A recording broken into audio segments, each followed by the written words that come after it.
اعوذ باللہ من الشیطان الرجیم بسم اللہ الرحمن الرحیم رب اشرح لی صدری ویسر لی امری واحلل عقدۃ من لسانی یفقہوا قولی۔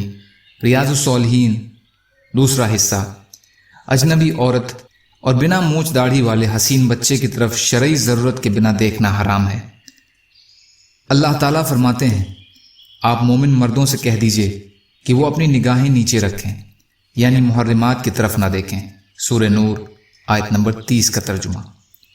اللہ تعالیٰ فرماتے ہیں بے شک کان، آنکھ اور دل ان سب کی بابت پوچھ تاچھ ہوگی کہ ان سے کس طرح کام لیا۔ سورہ بنی اسرائیل آیت نمبر 36۔ اللہ تعالیٰ فرماتے ہیں وہ آنکھوں کی بے ایمانی کو اور سینوں میں چھپی باتوں کو جانتا ہے۔ سورہ مومن آیت 19۔ اللہ تعالیٰ فرماتے ہیں بے شک ہی تیرا رب گھات میں ہے، ہر ایک کے عمل کو دیکھ رہا ہے۔ سورہ فجر آیت نمبر 14۔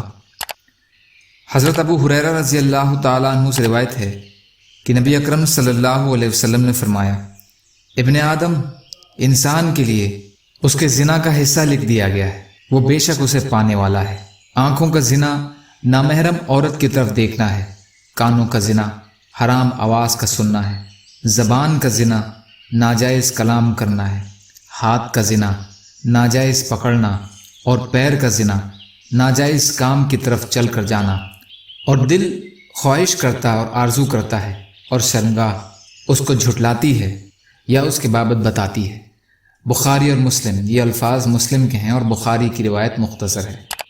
فائدہ: دیکھنا، سننا، چل کر جانا وغیرہ یہ سب اسباب زنا ہیں، لیکن انہیں صرف زنا سے تعبیر کر دیا گیا ہے تاکہ انسان اسباب سے بھی اپنا دامن بچا کر رکھے، اس لیے کہ اگر وہ یہ ساودھانی نہیں کرے گا تو شرمگاہ اس کی گواہی دے گی، یعنی وہ بدکاری کا شکار ہو جائے گا، اور اگر اسباب زنا سے دور رہے گا تو شرمگاہ اس کو جھوٹا کر دے گی، یعنی بدکاری سے محفوظ رکھے گی۔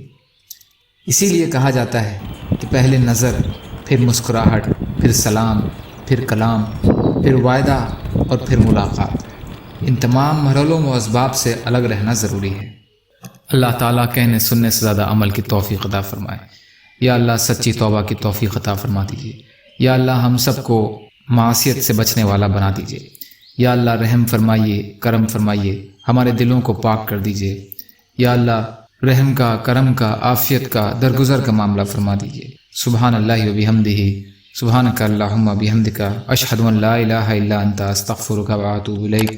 سبحان ربک رب العزت عما یصفون وسلام علی المرسلین والحمد للہ رب العالمین برحمتک یا ارحم الراحمین۔